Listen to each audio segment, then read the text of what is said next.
I spent $1.5 million on business gurus, from their cheap books to insanely expensive invite-only masterminds. And I'm going to share with you everything I learned and if it was all worth it, so you don't have to spend any money and still get all the value.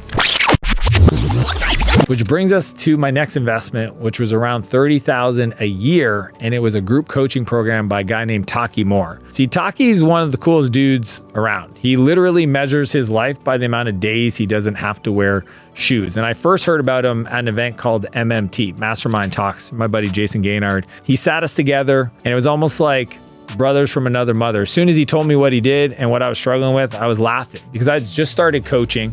It was something I was interested in. I really wanted to help people, but there was just something about the business model that I didn't like. I didn't like the grind. I didn't like the launch model. There was just so many things where I almost decided to just not do it anymore. Just keep a couple private clients and get back to business building. But Taki taught me a completely different way to look at coaching and building a coaching company, which brings us to the next investment, which was around $30,000 for the year, which is called MastermindTalks. And it's where I met 90% of my current friends. It's a big reason that I live in the city I live in. And when I look at all the fun things I get to do in my life, they were incredibly inspired by the people and entrepreneurs I met at this mastermind. Just a few things that actually shifted everything for me over the time I was part of this group, which is almost a decade. First one, which was huge, I call it the McLaren mindset, was allowing myself to buy a supercar. I know this might sound crazy, but it was people I met at the events like Mike Brown, another guy, John Bowen, people that had McLarens who told me how incredible they are, who told me I was silly for not buying one. I could afford it a long time ago,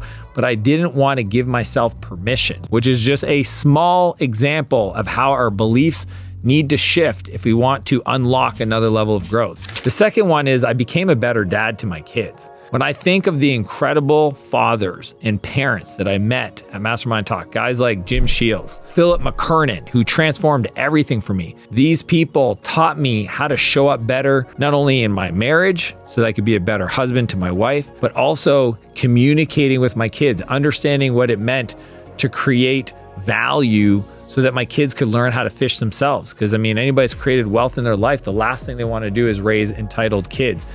Being around people like that, Jim and Philip, taught me just a better way to live and to be a better dad. The third is writing a best-selling book. My book, Buy Back Your Time, would not exist if I didn't meet the people I met at Mastermind Talks. Guys like Joey Coleman, who's an incredible author, Ben Greenfield, another legend in the space of writing books. These people not only showed me a blueprint for doing it right, but when I had questions and I needed help and I was going through evaluating different agents to work with or publishers to sign deals with, they were available to me. And I can't tell you how invaluable that was. I believe that masterminds are powerful because they allow you to surround yourself with people who will elevate you. Masterminds provide you with accountability, with insights. They surround you with people that are going to go further, and together it makes it easier. The biggest thing is you have diversity of thought, right? You have people that essentially are unified around the process. They're on the same page and they're going the same direction. But because they're all working on different things at different times, when you come back together and you can kind of share notes, that way you can learn a lot faster.